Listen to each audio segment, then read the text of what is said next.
Assalamualaikum warahmatullahi wabarakatuh. Nama saya Daniel Alfiana Humaira. Saya dari kelas B dan saya di sini akan menjelaskan tentang apa itu sosiolinguistik. Langsung saja, sosiolinguistik berasal dari dua kata, yaitu sosio dan linguistik. Seperti yang kita tahu, sosial atau sosio itu berasal dari bahasa Latin yang berarti masyarakat atau kumpulan orang-orang yang mendiami suatu wilayah dan saling berinteraksi satu sama lain. Itu juga yang disebut sebagai social interaction. Nah, kemudian apa hubungan antara sosial dengan linguistik? Dalam linguistik sendiri, linguistik itu terdiri dari beberapa variabel. Nah, variabel tersebut merupakan terbagi lagi menjadi beberapa fokus dalam suatu bahasa. Seperti yang kita tahu juga, linguistik itu adalah ilmu yang mempelajari tentang bahasa, baik secara grammarnya, sintaksnya, bentuknya, bunyinya, dan dari segi maknanya. Nah, kaitannya dengan sosiologi atau sosio itu adalah konteks bahasa dalam masyarakat atau konteks bahasa dalam sebuah masyarakat atau konteks bahasa dalam sebuah lingkup sosial masyarakat. Dalam sosiolinguistik itu mengkaji tentang karakter bahasa, variasi bahasa, fungsi bahasa, penggunaan bahasa dalam interaksi, dan fungsi bahasa dalam masyarakat. Nah, dari uraian tersebut dapat teman-teman ambil kesimpulan bahwa sosiolinguistik itu adalah gabungan dua bidang disiplin antara sosiologi dan linguistik yang membahas atau mengkaji tentang suatu bahasa atau variasi bahasa yang terdapat di masyarakat atau yang terbentuk dalam suatu ruang lingkup masyarakat. Nah, lantas untuk apa kita mempelajari sosiolinguistik? Sosiolinguistik ini perlu sekali dipelajari, apalagi untuk orang-orang yang memfokuskan dirinya untuk mempelajari tentang literatur dan linguistik, kebahasaan. Seperti yang kita tahu, dari ujung Sabang sampai Merauke, kita mempunyai banyak sekali bahasa, di mana bahasa antara satu daerah dan satu daerah lainnya itu berbeda-beda. Nah, jika kita tidak mengetahui konteks kebahasaan dalam suatu masyarakat tersebut, bagaimana bisa kita mengerti maksud yang disampaikan oleh penutur dari daerah A dan penutur dari daerah lain? Seperti itu. Makanya, tujuan sosiolinguistik ada itu sebagai gambaran tentang kondisi-kondisi suatu masyarakat atau kondisi sosial suatu masyarakat maksud saya terkait dengan suatu bahasa tersebut. Nah, kemudian saya akan langsung masuk ke topik video yang telah diberikan. Di sana menjelaskan tentang sosiolinguistik secara gambaran analogi, di mana menurut beliau dalam sosiolinguistik itu ada yang namanya variabel. Nah, apa itu variabel? Variabel adalah segala sesuatu yang teori, dan ketika kita sedang mempelajari variasi linguistik sosial, itu ada variabel yang datang dari kedua belah pihak ini, antara sosiologi dan linguistik. Dan variabel ini berubah tergantung pada bahasanya, pada tingkat bahasa, kemudian dari segi tingkat fonetiknya. Langsung saja akan saya sampaikan tentang penjelasan beliau dalam video tersebut. Dalam video tersebut, saya dapat mengambil kesimpulan makna sosiolinguistik menurut beliau sesuai dengan contoh yang telah diberikan. Nah, pada contoh yang pertama, beliau menjelaskan tentang seorang pria Irlandia yang tidak berpura-pura menjadi seorang British. Seperti yang kita tahu, aksen orang Irlandia itu berbeda dengan aksen orang Inggris pada umumnya. Apalagi Inggris di UK, seperti London dan kota-kota besar di Inggris pada umumnya. Sedangkan Irlandia itu mereka punya aksen tersendiri dalam berbahasa Inggrisnya, yang mana mungkin ada beberapa vocabulary-nya yang juga berbeda dengan Inggris yang ada di British di UK. Nah, mereka tidak berpura-pura untuk menjadi seperti British, tapi mereka menunjukkan identitas asli mereka. Oh, saya adalah orang Irlandia, orang orang Dublin. Saya menggunakan accent seperti ini. Jadi pengaruh sosial itu juga berpengaruh pada bahasa yang dihasilkan. Contoh saja di Indonesia, ketika seorang orang yang selalu menggunakan bahasa daerah pada kehidupan sehari-harinya, ketika mereka dituntut untuk menggunakan bahasa Indonesia, mereka pasti akan ada sedikit banyak perbedaan, atau akan sedikit banyak kelihatan dari cara mereka berbicara bahasa Indonesia. Mulai dari pertama mungkin grogi, atau mungkin ada beberapa kata yang mereka sulit untuk ucapkan dengan bahasa Indonesia, atau mungkin logatnya dan aksennya itu terbawa aksen daerahnya. Nah, itu kenapa sosiolinguistik hadir untuk mengkaji dan memahami bagaimana pengaruh sosial, pengaruh masyarakat itu berdampak pada suatu bahasa.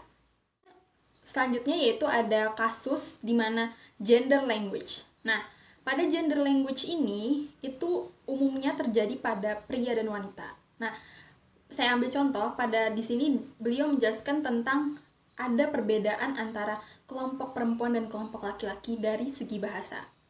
Hal itu dipengaruhi oleh sejumlah hal yang tidak sepenuhnya menyangkut bahasa mereka, namun menyangkut masyarakat itu sendiri.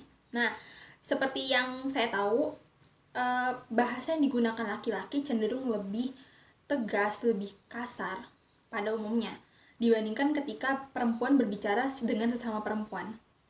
Nah, makanya itu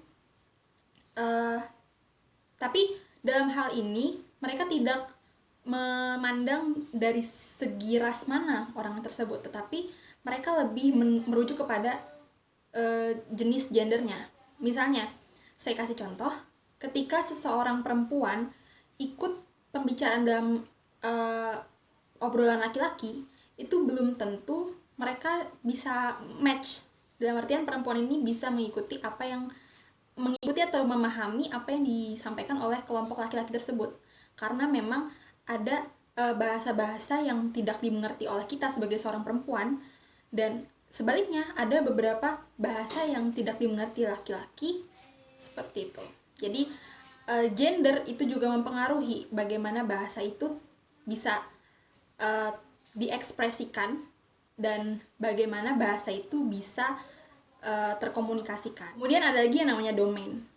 Selain menyebutkan tentang variabel sosial atau poin-poin sosial tadi, di sini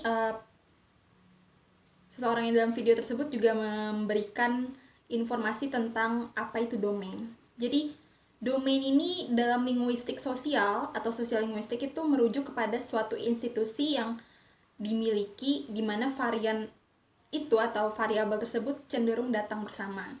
Misalnya contohnya kayak dalam keluarga. Nah, dalam keluarga atau rumah itu orang menggunakan bahasa dengan cara yang mereka buat sendiri, dengan cara yang memang sudah ditanamkan oleh orang tuanya, seperti ini loh bahasa yang baik. Misalnya seperti itu. Misalnya ada orang yang di dalam keluarganya mereka menggunakan bahasa daerah tertentu, tetapi ketika dia keluar ke masyarakat, dia akan menggunakan bahasa Indonesia. Itu yang disebut sebagai domain atau institusi yang mewadahi si variabel-variabel sosiolinguistik tersebut dapat terbentuk. Dan biasanya domain ini tidak dibawa ke luar atau hanya terjadi di lingkungan tertentu. Seperti yang tadi contoh dalam keluarga. Di dalam keluarga mereka menggunakan bahasa daerah, tetapi ketika mereka keluar itu mereka sudah beda lagi bahasanya. Nah, dalam sosiolinguistik juga dari beberapa materi yang pernah disampaikan, itu juga termasuk sebagai contoh switching atau pergantian bahasa dari bahasa satu ke bahasa lainnya. Mungkin menurut analisis yang saya juga sebagai seorang yang mengalami hal ini, Ketika saya menggunakan bahasa daerah, kemudian saya membawanya ke luar atau ke domain lain, itu belum tentu domain tersebut bisa menerima bahasa yang saya anut atau bahasa yang saya terapkan dalam keluarga saya. Mungkin mereka tidak mengerti atau banyak faktor lah, atau mungkin tidak sesuai dengan bahasanya mereka atau seperti apa. Jadi bahasa itu ditentukan sesuai dengan domainnya masing-masing. Seperti contoh, saya ketika di rumah saya menggunakan bahasa daerah saya. Tetapi ketika saya bertemu orang baru, apalagi orang yang bukan daerah saya, itu saya harus menggunakan bahasa yang sesuai dengan wilayah tersebut, domain tersebut, dan bahasa yang dapat dimengerti oleh orang-orang di sekitar domain tersebut. Contoh yaitu pada contoh domain olahraga. Nah, di dalam olahraga itu kan kita tahu ada banyak sekali vocabulary atau kosakata yang kita tidak memahaminya, atau yang tidak match jika dibawa ke institusi atau domain yang lain. Seperti contoh misalnya di olahraga itu ada yang namanya stretching. Nah, stretching itu adalah peregangan kan. Nah, di olahraga itu sangat umum disebutkan. Tetapi jika itu dibawa ke dalam konteks pendidikan, apakah itu akan nyambung?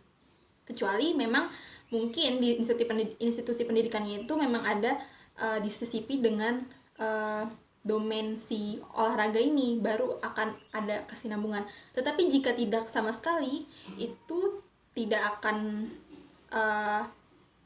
tidak akan ada terjadi korelasi antara si domain olahraga dan institusi sekolahan, seperti itu. Sebenarnya banyak sekali contoh yang diungkapkan oleh seseorang yang di dalam video tersebut. Kemudian ada lagi nih contoh di mana bahasa itu berbeda-beda. Maksudnya seperti bahasa kita di lingkupan keluarga, lingkup sekolah, lingkup teman bermain, itu pasti bahasa kita itu berubah-ubah. Itu kenapa namanya bahasa itu dinamis. Bahasa tidak selalu terpaku pada aturan, misalnya bahasa harus formal terus, tidak. Bahasa itu seperti karet, dia bisa menyesuaikan tempat, menyesuaikan keadaan. Nah, itulah yang disebut dengan domain. Contoh lainnya adalah seperti bahasa yang melekat pada kita sebagai seorang muslim. Contohnya saja bahasa-bahasa yang terkait dengan keagamaan. Contohnya seperti kayak kosakata husnuzon, gibah, suuzon, dan lain sebagainya. Nah, itu kan dalam konteks Islam kita memang sudah banyak belajar tentang kosakata tersebut. Tetapi jika kita berbicara dengan orang yang tidak sekeyakinan dengan kita, apakah mereka akan mengerti? Nah, itu mengapa domain itu harus disesuaikan dengan bahasanya. Bahasa juga harus disesuaikan dengan domainnya. Itu mengapa kita harus bisa mengkotak-kotakan atau harus bisa memilah bagaimana bahasa yang kita akan sampaikan kepada orang ini dan orang ini. Jadi jika kalian atau teman-teman punya melalui sudah banyak domain, itu cenderung memiliki cukup banyak nama, dan sebaliknya variabel sosial itu juga bisa berupa hubungan antara kinerja dan mempelajari bagaimana orang berbicara ketika mereka marah, ketika mereka menjadi sangat gugup, atau ketika mereka sangat bahagia. Nah, jika kita sudah banyak melalui domain-domain tersebut, kita banyak mengenal domain orang-orang, kita akhirnya akan lebih bisa memahami bahasa yang diproduksi oleh mereka. Seperti pada contoh di sini, ketika marah, kita akhirnya tahu, oh ternyata kalau seseorang marah itu bahasanya seperti ini ya. Ketika orang gugup itu terlihat ya dari gerak tubuhnya, dari bahasa facial ekspresinya, dari gesturnya, atau dari ucapan yang terbata-bata. Itu akhirnya dia bisa lebih memahami orang tersebut dan juga lebih bisa memahami lingkungan lingkungannya tersebut. Jadi ketika sudah banyak melalui domain, akhirnya orang ini akan lebih peka terhadap bahasa yang disampaikan, seperti itu. Jadi nanti bisa dieksperimenkan kalau misalnya kalian dalam kondisi setengah sadar, baik itu meminum alkohol atau misalnya sedang dalam efek bius, itu bahasa yang akan kita keluarkan tuh seperti apa sih? Apakah masih bisa kita berbicara sesuai dengan kayak seperti ini, normal gitu. Kemudian jelas, padat, ringkas. Apakah bahasa yang kita ucapkan dalam keadaan kita sadar dan tidak sadar itu masih sama? Nah, itu juga dipengaruhi oleh beberapa kondisi-kondisi tertentu. Jadi menurut tayangan tersebut dapat saya ambil garis merahnya, yaitu linguistik sosial atau sosiolinguistik itu adalah mencari korelasi dan hubungan antara satu variabel dan ada orang Inggris, kemudian mereka datang ke Indonesia dan mereka ingin belanja sesuatu di supermarket yang mana si kasirnya ini adalah seorang kebangsaan Indonesia dan tidak bisa bahasa Inggris, sedangkan orang Inggrisnya pun juga tidak bisa bahasa Indonesia. Akhirnya tidak ada komunikasi yang terjalin, tidak adanya kesamaan bahasa, sehingga tidak ada komunikasi yang terjalin di antara dua. Mungkin cukup sekian yang dapat saya sampaikan. Terima kasih. Assalamualaikum warahmatullahi wabarakatuh.